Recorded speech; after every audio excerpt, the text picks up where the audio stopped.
were the final images of high school basketball we brought you in 2020.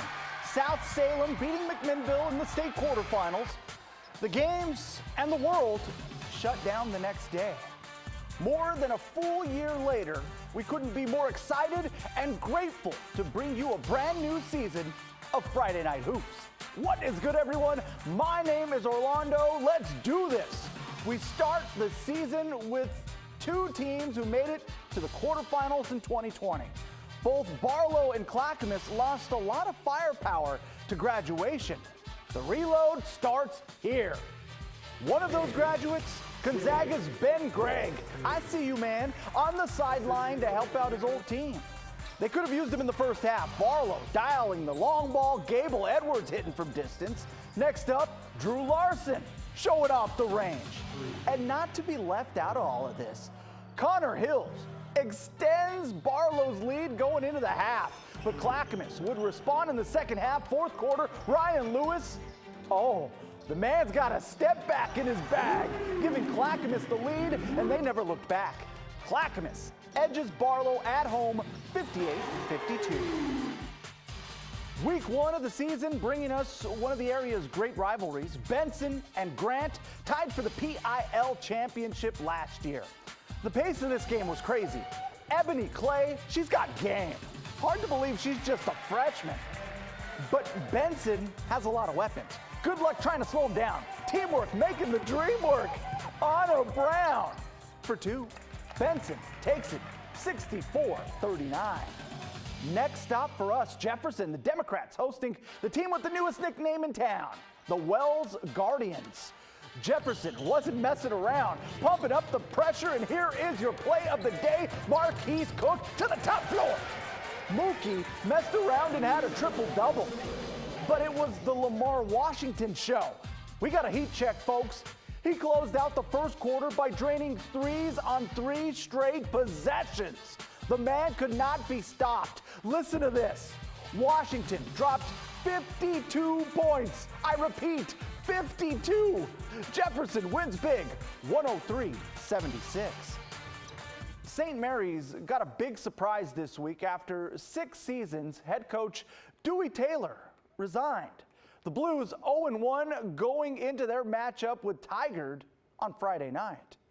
Former assistant Kiko Flenna has taken over at St. Mary's, and coaching decision number 1, give Abby Graham the ball. 3-pointers all over the place in the first quarter. It was a rough night for Tigard because several players had to quarantine, but they fought hard. They just didn't have an answer for St. Mary's shooting. Elsa Cottrell from the corner. St. Mary's gets the W, 57-46. The Westview Wildcats visiting the Wilsonville Wildcats. May the best Wildcat win this one. Let's pick this one up. Second half, Westview up 4 just in time for the Wilsonville rally. Wildcats going deep for the end zone. Sorry, that's the wrong sport. Sydney Burns, Karina Borgen tied at 40, but Westview answers. Emma Ordinia for 2, but Karina Borgen at it again. Hits the dagger 3 for Wilsonville. Wildcats beat the Wildcats 55-49. A pair of 2020 playoff teams, Park Rose and LaSalle, facing off in Milwaukee. LaSalle looking strong. Nicholas Boyd away with the Euro step. 47-16 LaSalle up in the third quarter. Jacob Skucko, nice dish to Kian Edeling. LaSalle wins big, 68-38 your final. More Friday night hoops. We're already in the final weeks of the season up in Southwest Washington. Camas hoping to keep a strong season going at home against Skyview.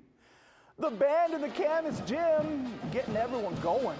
Skyview jumped out to a fast start. Squeaky Johnson, sweet move for the pull-up. Camas tried to get something going. Fast break time. Theo McMillan, right place, right time for the Papermakers. But there was just too much squeaky.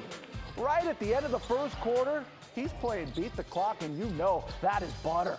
Skyview runs away with it 81-65. Let's head west to Union High School. Skyview girls visiting the Titans. This is exactly how I felt walking into the newsroom. Oh, it feels so good. This game tied at the half. Skyview doing some good work. Samantha Grossback. They call that having a shooter's touch. But Union took control in the fourth quarter. Lolo Witherspoon off the dribble, and she is money from the elbow. Then it's time for the Titans to go to work on the inside. Ariel Amantorp. This is just strong with the putback. Union gets the victory, 69-52. Evergreen visiting Battleground. I thought that was a real tiger. I'm tripping. Battleground with some tough defense. Marissa Maunu with the steal and coast to coast for the finish. The Tigers dominant. Even had it working from the outside. Abby Bill, no doubt about it. Battleground rolls past Evergreen. Final count, 60-43. It's the final countdown. The Portland Trail Blazers open the playoffs at Denver in just a matter of hours. It's been a long wait, too. They had nearly a week of rest, which is pretty rare. We usually have maybe 1 or 2 days, and then it's like it's on. And I've been thinking about that, like, man, I'm just ready to play. You know, I wish we didn't have as much. As good as the rest is, I'm just like, I wish we didn't have as much time to just sit around and lay around and just wait. Oh, I get it, Dame. First 2 games of this best-of-7 series are in Denver. Odds makers have the Nuggets as 1-point favorites, but this series is up for grabs. The Nuggets are the 3 seed and dealing with injuries. Jamal Murray, Will Barton, PJ Dozier all listed as out for Game 1, while the Blazers are healthier than they've been all season. You just got to believe, man. Like I said in the past, we really believe that we have a special team when we are healthy and playing with a certain urgency we got usually. Game 1 tips off 7:30 tonight in Denver.